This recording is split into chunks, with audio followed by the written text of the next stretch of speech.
Neurofeedback. This is feedback about my neurofeedback appointment. I just left.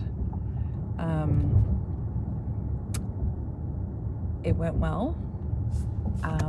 Today my mental mantra was surrender. I was listening to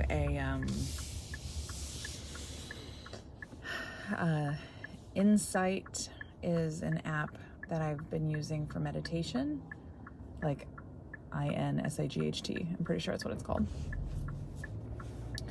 And there was a meditation about surrender, and that felt really important to me today.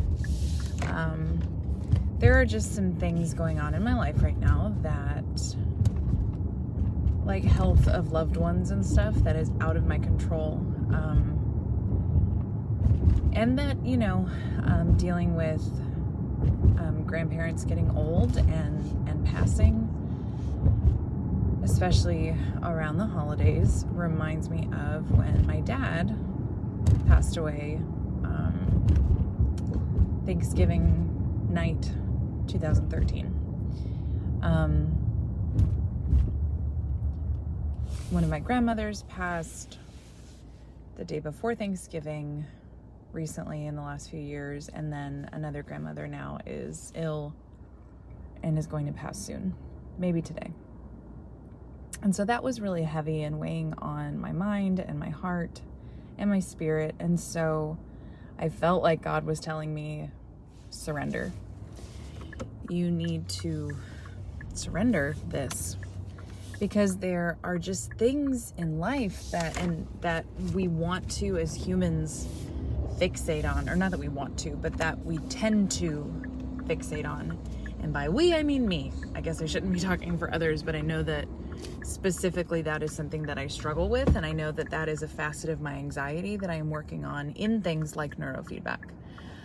So I came in today with a lot of love and a lot of grace and a lot of understanding for myself.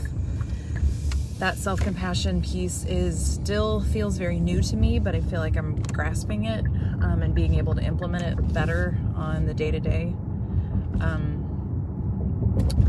But I talked with Dr. Cochran a little bit before we began. He's so wonderful. He is such a calming presence, from his tone of voice to the way he articulates his thoughts. I really, really like him. He's a wonderful human. If you are in the Houston area and you are interested in neurofeedback, can't recommend him highly enough, honestly. He's really wonderful. So, we talked a little bit beforehand about kind of just like where my headspace was, where I was at, what I was thinking about, what I was kind of bringing into the session today. And I think that's really important for me to not, because my go-to has been putting things into categories, and I'm trying to think of the right term. I had been compartmentalizing things in a non-healthy way, where very unhealthy, I imagine, to where something like in the past, Louise from Days of Yore would have gone into this session of neurofeedback and not mentioned anything about what else was going on in my day, what might be affecting me. I would have been, I'm fine. That would have been my tagline. My mantra would have been, I'm fine. Everything's fine. This is fine. All I can think about is the meme with the animated dog holding the tea with his hat on and everything is on fire around him. The room's on fire and he goes, this is fine. That was my mindset, because I would think, I don't want to burden other people with my stuff. I don't want to let that affect this. What I didn't realize was that already was affecting this, right? Whatever was happening in the day already was affecting neurofeedback. But in my denial of it, in my unacceptance, in my inability to express it and acknowledge it, I was giving it power, and I was giving it to my anxiety, as opposed to surrendering it to, this is the present, this is what is happening, this is how it's affecting me. And that's part of all of neurofeedback, is being in the present. You have to be focused and in the present on how am I feeling. When you start letting your thoughts and anxieties go wild, that's when everything starts spiking and the show doesn't play. I did notice today that I felt like I needed more focus on my breath and more focus on, really, I guess that's it, more focus. And so then as I discussed that with Dr. Cochran afterward, he's like, yeah, you needed to focus on being present. And in this day and age, for us as human beings in America, and probably other countries, but that's all I can speak for because I am an American. But in like the way society runs and all of that, like, it's so hard. It is difficult. It is work to be in the present. And so it's like letting myself have the visceral sensations of helping me come back to the present. What am I physically touching right now? Like, what can I feel? What do I smell? What, like, those bringing your senses into it help focus you back, right? Instead of letting your mind go wild and go wherever it wants to. So today, really letting myself, it's felt like work. It felt like I was really focusing on my breath, on making sure I wasn't clenching my jaw, and then letting those affirmations, like I was thinking about on the inhale, well, like my eyes were settled not on the episode of the Jetsons, really sometimes not even on the barometer there of like it spiking. Sometimes I could look there, but other times I would just kind of focus on the lower bar of the screen where it had different icons. And I would think to myself, inhale, surrender, exhale, expectations, and just surrender to the process, be in the moment. And so that was when at that time, so there were some spikes. It was much more of like a roller coaster of anxiety and stuff, but he helped me understand that like that is based on the day, what I've brought into that moment, right? Like I had a lot going on beforehand. There's a lot of things just going on, and to have a lot of self-compassion, love, and grace for that happening, and knowing that showing up and progress, like, so we looked at the chart and I still very much have a downward trajectory on the anxiety marker, which is amazing. So he's like, this speaks volumes because it's like, it looks like, so the last episode, I'm thinking of it in like Jetsons episodes now. The last time I went, my last session before today, had gone down pretty significantly. So it was like 1, 2, 3, 4, all the way down. And then today being 5 went up a little bit. So this one was on par with the one before last. So like they both were a little higher than that one in the middle, which was the last time. And again, I feel like I've made pretty great leaps and bounds with acceptance, understanding, love, and grace for myself, and then moving forward, because I know with certainty that former versions of myself in the past would have seen that, taken it as a failure, started negative self-talk, beating myself up. Why couldn't I do this better? Why, right? And I didn't spiral today. That did not happen to me today. All I said was, I was like, yeah, that tracks, that makes sense.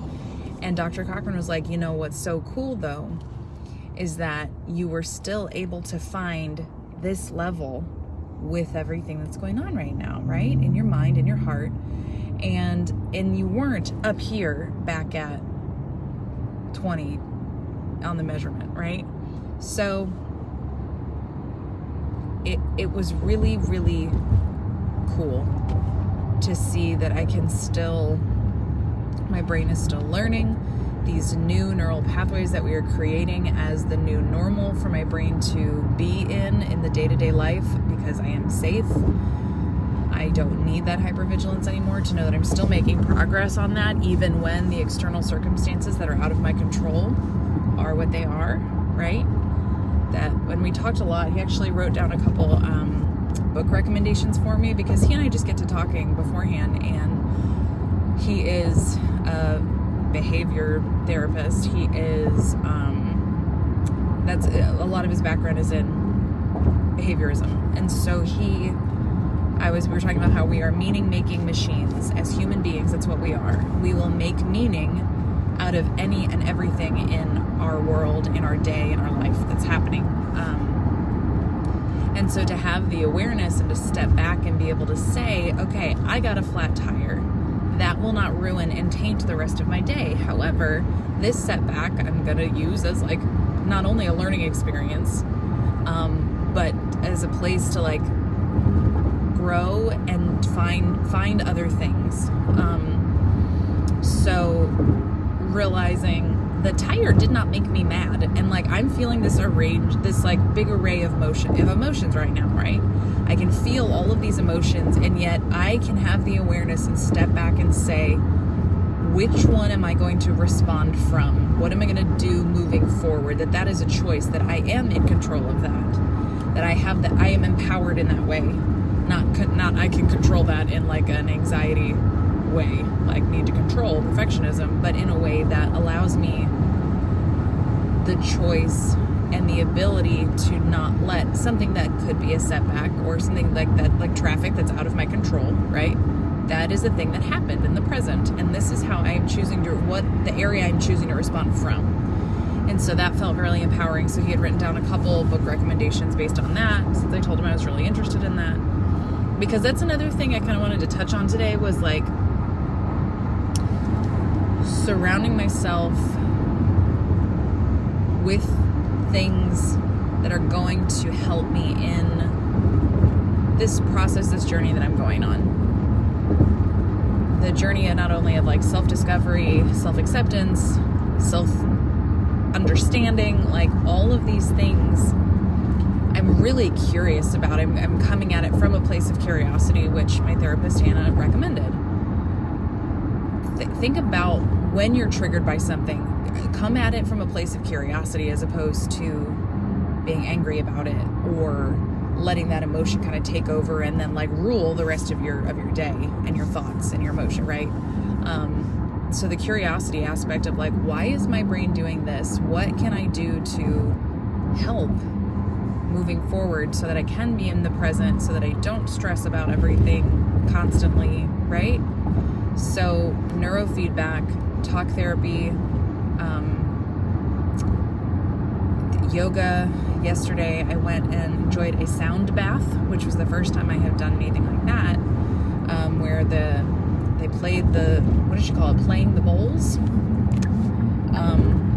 And it has to do with the different vibrations, the sound vibrations, and how that can help align vibrationally.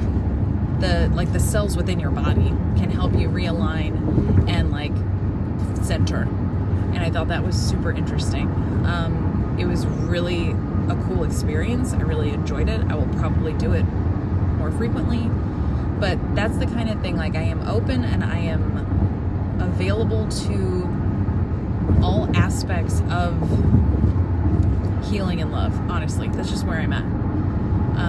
I'm not balking at anything that may seem like woo-woo or too hippie, granola-y, like I can't, like, that's not scientifically based, because honestly it is. A lot of the stuff that one might initially balk at, really there is such a foundation in anatomy, physiology, science. It's pretty wild. Now that I'm doing more with my certification as a personal trainer, working with my clients, starting up a group fitness class here soon for my neighborhood, like I am surrounded, like I am becoming what I put my mind and heart and spirit into. What I give my time and my energy and my focus, that is the thing that will continue to like cultivate and like exist for me, right? So if I'm intentionally pulling away from the negative, from the anxiety, from stressful people and situations, if I am allowing myself to surround me and my family and my being and my world with the things that are fruitful in helping heal my mind and get me to a place of less stress and anxiety, and like knowing that I am safe in the life that I've created, and like letting the surrender happen. Like I am not like white knuckling, trying to find a ton of clients. Let's go. my lifestyle is positively affected by filming workouts for the girls that I am teaching virtually. Not only is like I am moving my body and working out, but I am teaching. I'm doing that part of teaching and mothering, like that I love so much about both of those things that I've done in my life. I get to do it and nurture others in that way and help them feel confident and capable, and like it just fills me. It fills me with love and joy, and I feel like I'm doing what God wants me to be doing, and that feels really great. But I'm not being passive about it. I am open to the opportunities that are coming to me, and I am accepting them as opposed to pretending that I have control over it and I'm like badgering people into doing something. Does that make sense? I hope that makes sense. I have another neurofeedback tomorrow, so a lot of times it's 2 days in a row just based on my availability and Dr. Cochran's availability. So curious to see what tomorrow brings.